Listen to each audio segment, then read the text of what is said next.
menelusuri nestapa masyarakat yang hidup di lingkar tambang. Dampak kerusakan itu kami sudah lihat bahwa kehadiran perusahaan itu yang pastinya fix merusak lingkungan. Berapa kali kita aksi massa, tetap tidak diterima lagi. Cadangan nikel semakin dikeruk, hidup mereka pun kian terpuruk. Danau ini sekarang sudah agak mulai turun. Batu yang dari tepian sungai itu warnanya seperti ini dan aslinya memang kayak gini, warna putih. Yang sudah terendap lama, ada di tengah sungai, terkontaminasi, jadinya kayak gini.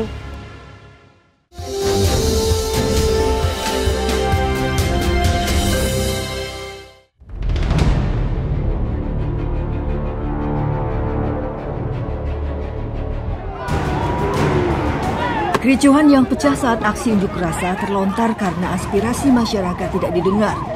Ya, itulah yang terjadi di Kabupaten Halmahera Tengah, Maluku Utara. Warga yang tinggal di lingkar tambang terancam kehilangan sumber kehidupan. Masifnya aktivitas di kawasan industri pertambangan merenggut sumber daya alam mereka. Hilirisasi nikel disebut menjadi langkah strategi pemerintah dalam meningkatkan nilai tambah industri pertambangan. Pengembangannya dilakukan di sejumlah wilayah Indonesia Timur. Hingga masa alih pemerintahan, hilirisasi nikel masih menjadi dalil yang digencarkan. Pada kenyataannya, langkah tersebut meresahkan kehidupan masyarakat, terutama bagi mereka yang terdampak langsung. Seperti yang dialami masyarakat Sagea, Kecamatan Weda Utara di Provinsi Maluku Utara. Mereka yang menyampaikan aspirasinya malah tertombak oleh tindak intimidasi. Saya bertemu Mardani atau yang biasa disapa Olan. Dirinya pernah menjadi target daftar pencarian orang karena dianggap menggerakkan aksi massa untuk menuangkan aspirasi. Olan dan kawan-kawan membuat seruan tagar Save Sagea karena beberapa tahun ke belakang alam mereka terpuruk karena dikeruk. Demo besar-besaran pun sempat terjadi di tahun 2020 dan 2023 silam. Sebelum fokus terhadap gerakan penolakan tambang, Olan pernah bekerja menjadi buruh di salah satu perusahaan tambang nikel di kawasan industri dekat tempat tinggalnya. Saat itu ia dan buruh lainnya membawa 12 tuntutan dalam aksinya, termasuk perihal keselamatan kerja. Apa sih yang dirasakan Bang? Kayak itu kan terlalu banyak kecaman, ancaman gitu. Merasa bagaimana diintimidasi sebegitunya? Padahal maksudnya apa dasarnya mereka tuh sebegitunya mencari Bang Mardani gitu? Ya, karena yang pertama kami dituduh provokator. Kami yang mengatur semua gerakan ini. Jadi yang ditangkap harus aktornya nih. Kami diincar, diintimidasi. Pokoknya bermacam-macam cara yang dilakukan oleh pihak keamanan waktu itu. Kami ini kan di warga Sagea, kami ini menolak tambang itu bukan dari sekarang. Sekarang sudah 10 tahun warga Sagea menolak tambang di bulan Desember. Nah, itu kami menolak izin tambang terus. Udah sejak dulu? Iya. Terus kemarin, yang tahun kemarin kami kait dengan pencemaran sungai. Jadi gerakan itu terus hidup. Perusahaan tambang yang telah beroperasi bertaraf internasional, tak ayal jika mereka memiliki kekuatan untuk mengerahkan aparat sebagai garda terdepan pengamanan kawasan tambang. Wacana hilirisasi nikel yang digadang sejak 10 tahun lalu kini sudah berdiri kokoh sebagai sentra kawasan industri. Kegiatan ekstraktif itu bisa membuat cadangan nikel sebanyak 10 hingga 11.000 ton per hari, jumlah yang amat fantastis. Membangun gerakan ini untuk bagaimana membatasi wilayah industri. Sudah cukup Gemaaf dan Lalilef, Sagea tolong jangan diganggu lagi. Jangan lagi. Komitmen kami selama ini untuk bagaimana selalu melawan tambang, karena dampak kerusakan itu kami sudah lihat bahwa kehadiran perusahaan itu yang pastinya fix merusak lingkungan. Meski ancaman yang pernah datang telah berlalu, namun hal itu menjadi traumatis berat hingga Mardani sempat mengasingkan diri selama berbulan-bulan. Beruntung saat itu tak ada tuntutan sah yang bisa dilontarkan kepada dirinya untuk dibawa ke dalam sel jeruji.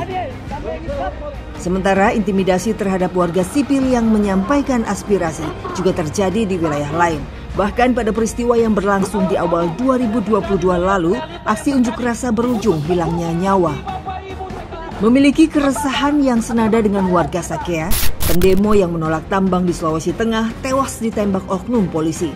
Apakah nilai demokrasi di negeri ini sudah tak diberi ruang lagi? Lalu sampai kapan suara aspirasi masyarakat kecil hanya dianggap angin yang seakan tak bisa tercapai?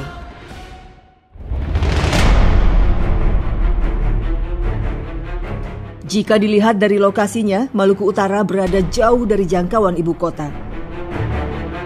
Hal ini membuat kegiatan ekstraktif pertambangan tak begitu tersorot. Provinsi Maluku Utara menjadi basis industri hulu ke hilir pertambangan nikel di Indonesia. Nikel bak pedang bermata dua di Maluku Utara. Di satu sisi, Badan Pusat Statistik merilis pertumbuhan ekonomi tertinggi tahun 2023 di Emban Malut sebesar 20,49% atau 5 kali lipat dari sebelumnya. Di sisi lain, ketimpangan terhadap penduduk asli dan perusakan lingkungan marak terjadi. Sungai Sagea menjadi sumber air bagi masyarakat desa Sagea. Sungai ini membentang luas, berdekatan dengan Teluk Weda dan bermuara di Bokimaruru. Sejak adanya aktivitas ekstraktif pertambangan, sungai ini menjadi salah satu yang paling terasa dampaknya. Saya menelusuri arah hulu Sungai Sagea karena disinilah lokasi badan sungai yang kualitas airnya paling mending untuk digunakan. Sejak lama, masyarakat suku Sawai di desa Sagea menjadikan sungai sebagai sumber penghidupan. Selain mencuci, air sungai juga mereka gunakan untuk kebutuhan rumah. Kini datang ke hulu sungai sudah menjadi bagian dari rutinitas warga. Padahal rumah mereka bersebelahan langsung dengan aliran sungai. Namun karena air sungai di belakang rumah tak lagi bisa digunakan, mereka harus datang jauh-jauh ke sini, hulu sungai. Emang airnya aman Bu buat diminum air sungainya? Aman. Tergantung. Tergantung apa? Memang kalau nggak hujan ya nggak keruh, kalau memang hujan itu keruh. Oke. Apalagi ini di tambang begitu juga kan ya harus dijaga supaya air ini kan kita pakai terus, kita minum setiap hari kan, kita aktivitas kan di sini. Perbedaannya gimana sih kondisi air sungai dulu sama sekarang yang Ibu rasakan? Kalau dulu kan memang belum ada yang kayak bawa apa-apa di dalam sini, belum perusahaan belum masuk juga kan, alami sekali air. Masyarakat mendambakan keadaan sungai seperti dulu. Meski kini aliran sungai telah terkontaminasi, mau tidak mau mereka tetap menggunakan air sungai. Ini menurut Ibu gimana sih kondisi sungai sekarang? Ibu nggak takut Bu minum air sungai yang ya terkontaminasi gini? Khawatir? Emang khawatir. Terus ini air ini tidak seperti dulu lagi. Lihat saja batunya warna kekuningan macam gitu, coklatan. Kayak gini ya Bu, kelihatan banget bedanya ya. Ini nih, batu yang dari tepian sungai itu warnanya seperti ini dan aslinya memang kayak gini, warna putih. Yang sudah terendap lama ada di tengah sungai, terkontaminasi, jadinya kayak gini. Sudah lumutnya tuh beda gitu, karena ini dari limbah. Kerusakan sungai juga terasa dari ukurannya. Dulu, sungai di dekat pemukiman warga memiliki badan sungai yang sangat lebar. Namun kini kondisinya berubah.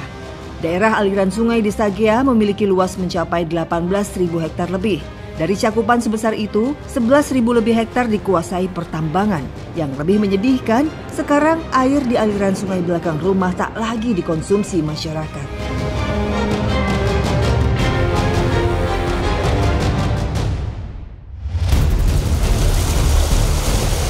Sungai Sagea pernah meluap hingga menyebabkan banjir besar melanda 4 desa di Kabupaten Halmahera Tengah. Peristiwa itu belum lama terjadi, tepatnya pada bulan Juli lalu. Pemerintah daerah mengklaim cuaca ekstrim sebagai faktor utama. Namun masyarakat menilai insiden itu tak lepas dari aktivitas pertambangan nikel yang begitu masif. Ini merupakan banjir terbesar yang pernah terjadi di sini. Setidaknya lebih dari 6.000 penduduk terimbas bencana banjir setinggi lebih dari 1 meter dan membuat mereka mengungsi selama sepekan lebih. Ekspansi lahan yang diperuntukkan bagi aktivitas tambang nikel memiliki tendensi sebagai penyebab banjir. Hal ini terlihat dari lokasi pertambangan yang semakin dekat dan bersebelahan dengan pemukiman masyarakat. Akibatnya, fungsi alami sungai, danau hingga hutan hilang dan berujung bencana.